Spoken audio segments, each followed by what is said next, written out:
పాలకొల్లుకే కాకుండా ఈ చుట్టుపక్కల దాదాపు 15 నుంచి 20 మండలాలకు వైద్య సేవలు అందుబాటులో ఉండే విధంగా, ఏదైతే ఎమర్జెన్సీ వైద్య సేవలు అందుబాటులో ఉండే విధంగా ఇక్కడ మెడ్ యునైటెడ్ సూపర్ స్పెషాలిటీ హాస్పిటల్ ప్రారంభించినటువంటి సత్యనారాయణ రాజు గారికి, రవికుమార్ వరం గారికి కూడా హృదయపూర్వక అభినందనలు తెలియజేస్తూ ఉన్నాం.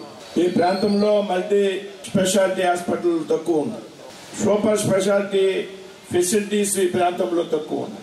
ఇటు భీమవరం కానీ అటు రాజమండ్రి కానీ వెళ్లాల్సినటువంటి పరిస్థితి. ఈ విధమైనటువంటి సమయంలో ఈ ప్రాంతంలో ఒక చక్కటి హాస్పిటల్ ప్రారంభించడం ద్వారా చుట్టుపక్కల ఉన్నటువంటి పరిసర ప్రాంతాలకు చక్కటి వైద్య సేవలు అందించాలని ఒక మంచి ఆలోచనతో మెడ్ యునైటెడ్ హాస్పిటల్ ప్రారంభించినటువంటి వారికి ప్రత్యేకంగా కృతజ్ఞతలు తెలియజేస్తూ ఉన్నా. ఇవాళ వైద్యంలో ఆధునాతికమైనటువంటి పద్ధతులు వచ్చాయి. రాబోయేటువంటి రోజుల్లో ఏ రోగం రాబోతా ఉంది అనేటువంటి విషయాన్ని కూడా తెలుసుకునేటువంటి పరికరాలకి వేళ అందుబాటులోకి వచ్చాయి. వైద్యం సరైనటువంటి సమయంలో సకాలంలో అందడం అనేది చాలా ముఖ్యం. ఈవేళ సంభవిస్తున్నటువంటి మరణాల్లో దాదాపు 80% సరైనటువంటి సమయంలో సరైన వైద్యం అందని కారణంగా చనిపోతున్నారు అనేటువంటి విషయాన్ని మనంతా కూడా గ్రహించాలి. దయచేసి సూపర్ స్పెషాలిటీ సేవలు దగ్గరలో అందుబాటులో ఉన్నట్లయితే కనుక చాలా మంది ప్రాణాలు కాపాడచ్చు అనేటువంటి విషయం కూడా మనంతా తెలుసుకోవాలి. దయచేసి కాబట్టి పాలకొల్లు పట్టణంలో ఈ రకమైనటువంటి వైద్య సదుపాయాలు కలిగి ఉన్నటువంటి హాస్పిటల్ ప్రారంభించడం వల్ల రాబోయేటువంటి కాలంలో ఈ చుట్టుపక్కల ప్రజలకు ఆధునాతికమైనటువంటి వైద్య సేవలు అందుబాటులో ఉంటాయనేటువంటి విషయంలో ఏమాత్రం కూడా అనుమానం లేదు. దీన్ని మనంతా కూడా ప్రోత్సహించాల్సినటువంటి అవసరం ఉంది. రవి గారి గురించి చైతన్య సత్యనారాయణ గారు మనందరికీ ఆప్తులు తెలుసు. ఆయన కూడా సక్సెస్ఫుల్ హిస్టరీ. ఏ ప్రాజెక్టు చేపట్టినా పట్టుదలతో వెనకడు వేయకుండా ముందుకు తీసుకెళ్లేటువంటి సత్యనారాయణ రాజు గారి గురించి మనందరికీ కూడా తెలుసు. ఎక్కడో మారుమూల ఒక కుగ్రామంలో పుట్టినటువంటి వ్యక్తి, మైప గ్రామం. అక్కడ పుట్టినటువంటి వ్యక్తి వేళ రాష్ట్రంలోనే ప్రతిష్టాత్మకమైనటువంటి ఇంజనీరింగ్ కాలేజీలు నడుపుతుంతో పాటు ఇవాళ కిమ్స్ హాస్పిటల్ మెడికల్ కాలేజీని అమలాపురంలో నడుపుతున్నారు. అంటే నాకు తెలిసి ఇవాళ మెడికల్ కాలేజీలు నడవడానికి చాలా ఇబ్బందికరమైనటువంటి పరిస్థితి ఉంది రాష్ట్రంలో. ఒక సక్సెస్ఫుల్ గా ఎడ్యుకేషనల్ ఇన్స్టిట్యూషన్స్ ని పెద్ద ఎత్తున నడుపుతూ ఒక సక్సెస్ఫుల్ అడ్మినిస్ట్రేషన్ గా పేరు తెచ్చుకున్నటువంటి వ్యక్తి సత్యనారాయణ రాజు గారు. ప్రజలందరితో కూడా రాజకీయాలకు అతీతంగా సత్సంబంధాలు కలిగి ఉండడం, ఆయనలో ఒక మంచి స్నేహితుడు ఉన్నాడు. ఎవరు ఏ సహాయం అడిగినా గానీ వెంటనే సాధ్యమైనంత వరకు చేసేయాలి అనేటువంటి ఒక ఆలోచన. కుమారుడు రవి గారు అంతకన్నా ఎక్కువగా ఏదో చేయాలి సమాజానికి అనేటువంటి ఆలోచన. వైద్య రంగంలో అధునాతనమైనటువంటి సౌకర్యాలతో ప్రజలకు మారుమూల ప్రాంతాల ప్రజలు ఎవరైతే ఉన్నారో వారికి వైద్య సేవలు అందించాలనేటువంటి ఒక ఆలోచన. టెక్నాలజీ మీద అవగాహన ఉంది, టెక్నాలజీ ఎలాగ ఉపయోగించాలనేటువంటి అవగాహన ఉంది. అక్కడ హైదరాబాద్ లో ఉన్నటువంటి డాక్టర్లు కూడా పాలకోడులో ఉన్నటువంటి పేషెంట్ కి వైద్యం చేయించాలనేటువంటి ఆయన తపన.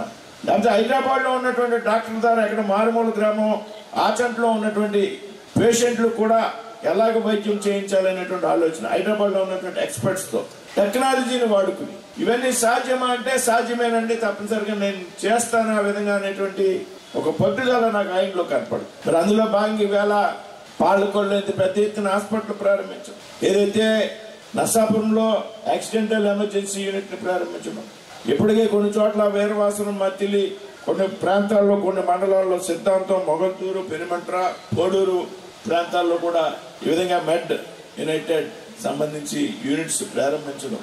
అంటే వైద్యాన్ని గ్రామీణ స్థాయికి తీసుకెళ్ళాలి.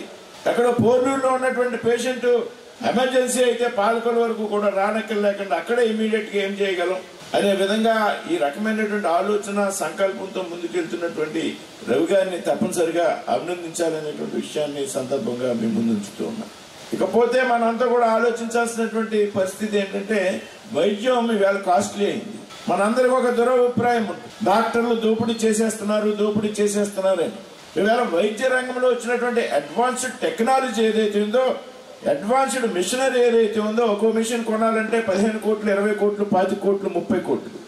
చిటికనేలకు ఒక మిషన్ ఉంటుంది, పొట్టనేలకు వైద్యానికి ఒక మిషన్ ఉంటుంది, కాలు గోటికి ఇంకో మిషన్ ఉంటుంది. వైద్య రంగంలో ఎప్పుడైతే ఆధునికత వచ్చిందో, టెక్నాలజీ పెరిగిందో, ఇన్వెస్ట్మెంట్స్ పెరిగాయి. ఏదన్నా ఒక ఎక్విప్మెంట్ కనుక మనం కొనుగోలు చేసి పెట్టాలి అంటే అది వైబిలిటీ ఉండాలి. కాబట్టి సౌకర్యాలు పెరిగినప్పుడు మానవ జీవితానికి సంబంధించి లైఫ్ని పెంచేటువంటి విషయంలో అనేక ఆధునికమైన పద్ధతులు వచ్చినప్పుడు వైద్యం కొంత కాస్ట్లీ అయింది అనేటువంటి విషయాన్ని మనంతా కూడా అంగీకరించాం.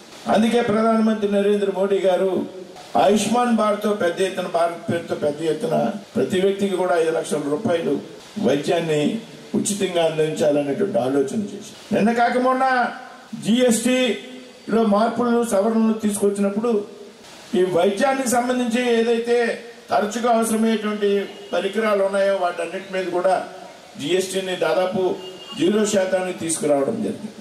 ఇందాక రవి గారు చెప్పారు, మేము కూడా కొన్ని ప్రజలకు అందుబాటులో ఉన్నటువంటి పథకాలని ప్రభుత్వాలు ఏవైతే చేస్తున్నాయో వాటికి అదనంగా ప్రభుత్వాలు చేసేటువంటి వాటికి అదనంగా మేము కూడా కొన్ని ఈ ప్రాంతంలో ప్రజలకు ఆర్థికంగా భారం కాకుండా కొన్ని పథకాలు ప్రవేశపెడతాం అనేటువంటి విషయం కూడా చెప్పడం జరిగింది.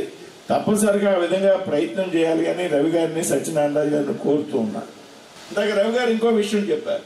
ఇప్పుడు ఏదైతే మనం పెట్టుకున్నటువంటి క్రిటికల్ కేర్ మన యూనిట్ ఉన్నదో ఇక్కడ పాలకొల్లో సూపర్ స్పెషాలిటీ హాస్పిటల్, దాదాపు 95-96% కేసులు ఇక్కడే పరిష్కారం అవుతాయి, పాలకొల్లోనే పరిష్కారం అవుతాయి. ఈ విధంగా ఎప్పుడైతే బయటకు పోతున్నాం, ఇవాళ విజయవాడ వెళ్తున్నామో, ఒక భీమవరం వెళ్తున్నామో, ఒక రాజమండ్రి వెళ్తున్నామో, ఒక వైజాగ్ వెళ్తున్నామో, ఒక హైదరాబాద్ వెళ్తున్నామో, అక్కడ అయ్యేటువంటి కేసుల్లో 96% ఇక్కడ పరిష్కారం అవుతాయి. అదనంగా 4-5% హైదరాబాద్ వైజాగ్ లో కూడా అవ్వో, అది వాటికి నేరుగా ఢిల్లీ వెళ్లాల్సి ఉంటుంది అనేటువంటి విషయాన్ని ఆయన చెప్పడం జరిగింది. అంటే అంత అడ్వాన్స్డ్ టెక్నాలజీ. నేను కొన్ని ల్యాబ్స్ ఓపెన్ చేసినప్పుడు నాకు ఆయన మిషనరీ గురించి కొంత, ఆ ఎక్విప్మెంట్ గురించి కొంత ఎక్స్ప్లెయిన్ చేయడం జరిగింది.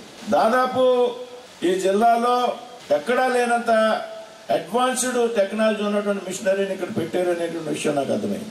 రాబోయేటువంటి రోజుల్లో మరింత మిషనరీని కూడా మేము ఇక్కడ పెడతామనేటువంటి విషయం చెప్పడం జరిగింది. ఇవాళ 24/7 అనేక సౌకర్యాలు అందుబాటులో పెడుతున్నామని చెప్పి, కార్డియాక్ కానీ, న్యూరాలజీ కానీ, రొమటాలజీ కానీ, గ్యాస్ట్రోఎంటరాలజీ కానీ.